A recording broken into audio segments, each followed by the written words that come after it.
አሰላሙ አሌይኩም ወረህመቱላሂ ወበረካቱ። አሸማ ሀርከፉኒ እንዴት ናችሁ? ሰላም ናችሁ አላችሁ ወይ? አህለን አለን። ክቡር ለአላህ። እንግዲህ ፑፑ ዛሬ ፋታ ዘና ብሎ መጥቷል። የኔ ሌላ አትድም ሌላ የኔ እውነቱ ነው። ወሬ አልሰማም ወሬ ሀይሚችም አትስሚም ወሬ። እንደዚህ ነው፣ እንደዚህ ይሻላል። ወሬ ወሬ ለወሬ ብላችሁ ለማን ብላችሁ ነው ፍቅራችሁ የምትተውት? ለማን ነው ፑፑ አሳልፈ የምትሰጥ? ለማን አሳልፈማ አታስጣ። በፍጹም በፍጹም። ይሄ ደግሞ አይሆንም። ኧረ አይቻልም። ማሆን ነገር ነው። ሀይሚዬ በላት ሌላ የኔ ብቻ ነው ሌላ አትሆንም ያለ ነው ምልክቱ። ያስተላለፈ ነው ፑፑ ዛሬ ማለት ነው። እንደሰማች ነው። ሰምታችሁ ወይስ አልሰማችሁ? ጉዴ ነው ፈላ። እንግዲህ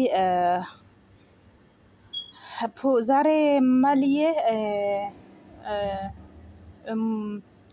ብዙ ሰዎች ወደ መልዬ ደወለ። መልዬ እንደዚህ ያለ መልዬ እንደዚህ ያለ ያሉ ነው ያለ።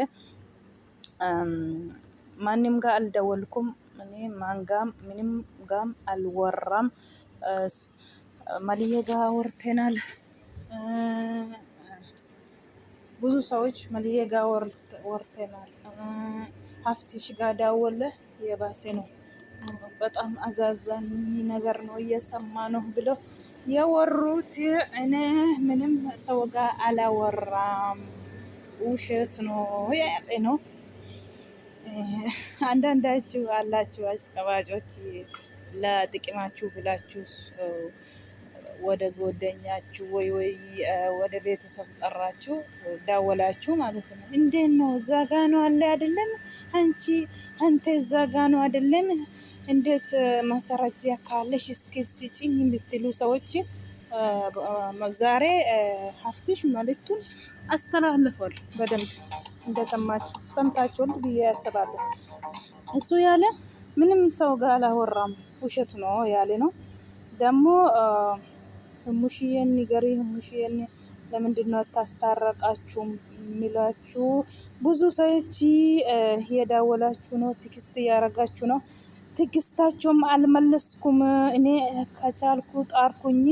ሀይሜ ስልኩን ዝግ ነው። ደግሞ ሲዳወልም ትግስት ሲያደርግም አትመልስም። እኔ ታላቅ ነው እንዴት ታላቅ አከብርም። ስለዚህ ደብሮኝ ነው ቤታችሁ ሲሄድ ሄዳለች ያሉ በፊት። አሁን ደግሞ ስልክ አታነሳብኝ። ስለዚህ አሁን ህሙሼ ነገር ብሎ ህሙሼ ስጠራት ህሙሼ መጣችና በቃ አመመኝ ያለች ነው። አመመሽ እንደ ያለው ስላት በቃ እሺ ሰዎቹን ቤተሰቦችሽን ሰላም በይ ናፈቀኝ ያሉ ነው አለና ሰላም አለችና ሄደች። በቃ ሂድና እረፍት አደርግ ያለ አላስጨነቃት። እሷን ያመሜ ነው ያለች ነው። ስለዚህ ሌላ ቀን ነግራለሁ እንዳያችሁ ነው አለ። ኦቶ ኢቲ ሂኒሚ ነፌ ጀቹዳ ከናፍዩ namoonni gargariin haftishitti daawallee waan ulfaatudha, waan dhageenye humnaa ol ta'eera. Walakkaan tokko immoo maliyyeetti daawallee akkasii warri jettanii odeessitanii anatti nam tokkoyyuu bilbilee nama wajjiniin haaseerus hin qabu, waan sobaatee adda tokkotti wantaan arguufiidha jedhee jira. Kanaafuyyuu warri sobdanii sagalee namaa qadda'anii amma utuu birra baay'een argaa. Sobanii goddanyoota wayiin firatti daawalanii achi daawallee akkas jedhanii achi daawallee akkas jedhanii warra jedhaniit fi inni akkas jedhee jechuudha. አስተያየት የሚሰጡ ሰዎች ያስታውቃል እዛ ላይ እና ከላይ ዝም ብላችሁ አስተያየት ለመስጠት ባትሞክሩ ደስ ይለኛል። እኔ እናንተ ይታረቁ ብላችሁ ከምታስቡት በላይ ያስባለሁ። ምክንያቱም እኔ ቅርቦቼ ናቸው፣ ወንድሜ ነው፣ አብረን ያደግን። ሀይሚም ብትሆን ብዙ በቃ ቅርብ ማይባል ተውቃለን። በጣም ነው ማቃት። ውስጧን ጠንቅቄ አውቀዋለሁ ምን አይነት ልጅ እንደሆነች። ጥሩ ልጅ ነች። ምንም አይነት ክፋት የለባትም። ያው የሁለቱ እልህ ነው እንደዚህ እያደረሳቸው ያለው። ስለዚህ ይሄ እልሃቸው ቢረግበው እኔ ታላቃቸው ወንድማቸው ሆኜ እየመከርኳቸው አልሰማም ካሉ ምንም ላደርግ አልችልም። አልሰማም ካለ አንድ ሰው፣ አላከብርም ካለ አንድ ሰው ምንም ላደርገው አልችልም። ስለዚህ ምናልባት የሚያከብሩት ሙሽን ነው። ለሙሽ እነግራታለሁ ያለውን ነገር እዚች ጋር እናንተው ፊት ለፊት ቁጭ አድርጌ እነግራታለሁ። akkuma dhageessani ganda sammaachuu no addee isaanii na kabajuu didanii ani hangafa addee hangafa kabajuu didanii addee bilbila narraa kaasuu didanii waan hin godhuun qabu.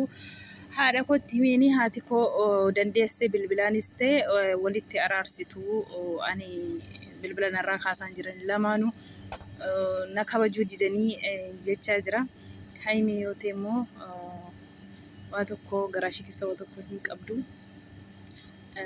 Nan jaalladha nan kabaja kan inni jedhee jechuudha. Hafti ishii egaa musheen wanta ishee dhukkubuu fi waamee kadheenna dhukkuba jennaan sodaatee itti mudhiise yeroo biraatti hima jedhee kanaafuu yoo maalis ta'e jarri addaan hin baani jiru warri gar tokkoonni haimee kaf godhanii burukee gadi buusanii gar tokkoon immoo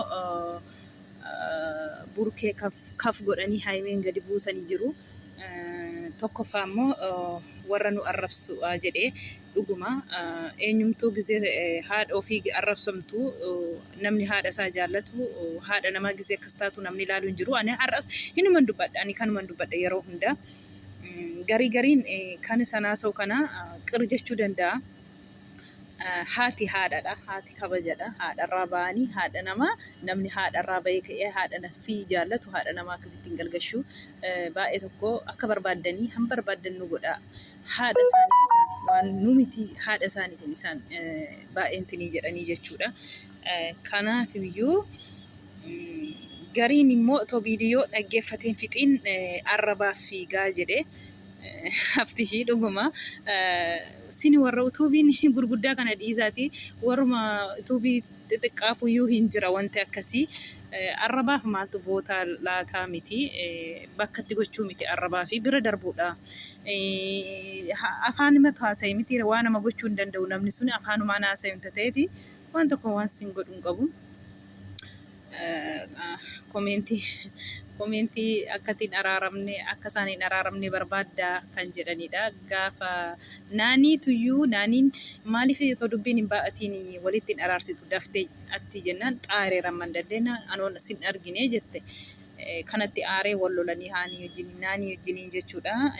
Inni immoo ani otoo haimeen gaafa gisee sana achi jirtiyyuu achi hin deemne mana deemee mana hin jirtu naan jedhanii jedhee bilbila cuftee jirti. Bilbilee viidiyoo otoo waraabaa jiru ageessisee jira.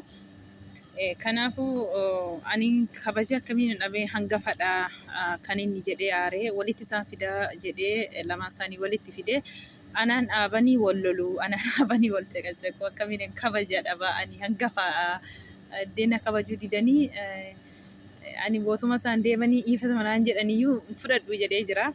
Maaliif balleessanii kaanitti dhiifata nama gaafachuu bu'aa hin qabu jedhee jira. Burukeettis aareera jara lamaanittuu haimeetti illee hafti ishii jechuudha. Kanaafuu warri immoo arrabsitanii warri immoo otoo viidiyoo dhaggeeffattiin fixiin waan namaan jechuuf fiddanii waan barbaadan hojjetan waan tokko wanti nutti dhaga'amu hin jiru arrabaa fi jedhee jira. Egaa namni keenya isa du'ee isa amma namni tokko hin deebi'aa du'ee miti isa boolla keessaa baaseeti gadi galgashee arrabsa kanaaf lubbuutu hin jiru miti. Maal goona han godhamuu qabamu. Hundumtuu waanuma facaafate haamma ta'ee fi akkuma barbaadanii haa hojjetanii guyyaan hin jira guyyaan firdii inni achumaa taa'u. Kanaafiyyuu amma gaa otootti nimiin hafee akkasumaan hafee waan baay'ee warri immoo sobee waan baay'ee godhee bilbilee rafti ishiitti bilbileerraa amma utuu baroota baay'ee arganii. Maliyyeetti daawwallee maliyyeen akkas jedhee hafti ishiitti daawwallee akkasitti saayitii yoon qabu isaan dalagaa qabu gizee bilbila isinirraa kaasanii kana si wajjiniin haasa'an inni beekuun beeka akka soba ta'e amma mucitii tokko utuu bishee jala galee geeffadha warra akkas jedhanii isinii fidan janda sobadha isaanirraa fuutanii namoonni tokko tokko akka hin jeeqamne obsa kan isheen jettee eengada tokko dabarsaa jirtu dhaggeeffadhe. Namoonni gariin waan achirraa fidan kana dhugaa seefaa jala galee dhaggeeffatee wanta bo'u jiruu fi namni keenyi xiqqimii mataasaa ilaala. Isa namni cinqamu wayini obboloonni koo warri siddatan nyaarra jiru yaadu assaabuun jedhanii waanuma sobaa kana fidanii walitti naqanii fidanii bukeessu. Yoomuu burkeef haymeen addaan hin ba'ani. Yoo wal korrofanii yoo walitti dallananii walirraa siiqanii ta'aniyyuu guyyaa tokko walitti deebanii inuma araaramu. Jarri addaan ba'uu hin danda'ani. Garuu immoo guyyaa tokko taazabamtu, guyyaa tokko ufuma keessan deebitanii of affartu jechuudha. Gaarabbi ani burkee haymee ija tokkoon ilaala. Ani nama komentii sinnaa keessan hundaayyuu argeera. Garuu haa ta'u homaa miti. Ani naman arrabsine. Namni haasa'u si faana hin jira jechuun rakkisa qabaa kan hin jedhe achirratti jechuudha. Viidiyoo hin gaddaa tokko irratti achii darbee immoo ifaa fi maarkii wayii jaalallee isaa sanarratti maarkiin durumaa jaalallee waliiti moo sini akkamiidha kan inni jedhee ifaan waan hin taane tokko agarsiisa. Asiira obaasa akka tokko ta'aa jira. Viidiyoo sana namni hin argine hin jiru jedhee yaada.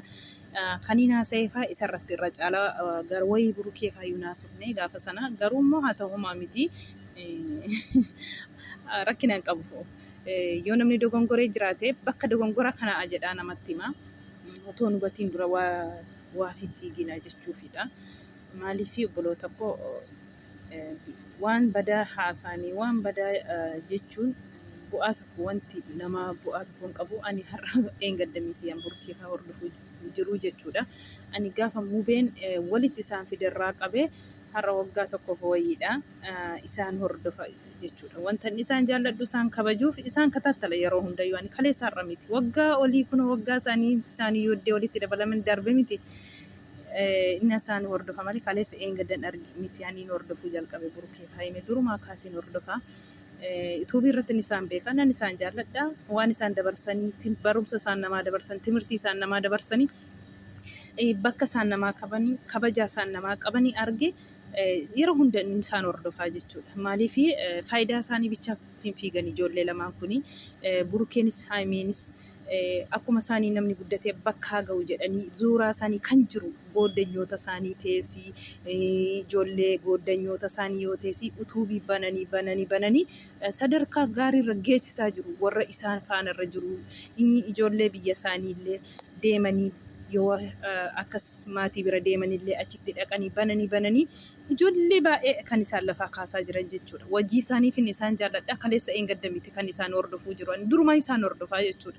Kanaafuu ani tokko ol fuudhee gadis hin fuune anaaf ija tokkodha. Isaan lamaan isaaniiyyuu hamaa isaanis hin dubbanne. Waan eengadda gooddanyoonni sababa isheetti wal lolanii faana haasa'ee malee waa biraa kan haasa'ee hin qabu ani. Kanaafuu wajjii isaanii xinnaan guddaan isaa hordofa haafa lafa hatta ijoolleen maaliif barumsa isaan namaa dabarsan guddina namaaf waxxaa warra debilu ብትስቅ ብትጫወት አትሆኑ መዳመለ አጠረጥርም ልቤ አትሄድም ከኔ ሌላ ሰምታችኋል። ሁቡ እንዳለ ሰምታችኋል። አትሄድም ከኔ ሌላ አለ። እውነቱ ነው። አትሄድም፣ የትም አትሄድም። አይንዬ ኢላኢላላ ከናብዮቲ አኒ jaalladheen hordofaa jira durallee har'a kaleessan argine isiniin jechuuf hin jedhe. Kanaafuu ijoollee kanammoo hafa lafa jaallata. Maaliif guddina namaa ka'umsa namaa namni darajaa gaariirra haa ga'u jedhanii waan baay'ee gooddanyoota isaanii hiriyoota isaanii ijoollee baay'ee lafa kaasaa jiru. Ijoollee baay'ee akka isheen guddattee jabaattee fuulduratti mul'attu gochaa jiru. Hawwaasa naqanii bananiitti laatanii ijoolleen warri isaan jaallatan dhaqee guyyaa tokkotti nuti amma waggaa 3 waggaa 4 kuma 1 kuma 2 galuuf waggaa 3 waggaa 4 namni xaaru jira miti. isaan immoo miliyoona meeqa daqiiqaa keessatti kan gashanii jechuudha maashaallah. Maaliifi rabbiin jaalala isinii haa kennu waan jedhan qalbii miti hafa lafaa jaallata. Kan of isin jaallachiisu immoo wajii keessanii jechuudha. Waan gaarii yoo namaa ooltan, waan gaarii yoo hojjettan, waan gaarii tokko yoo gootanii namni isin jaallataa jechuudha.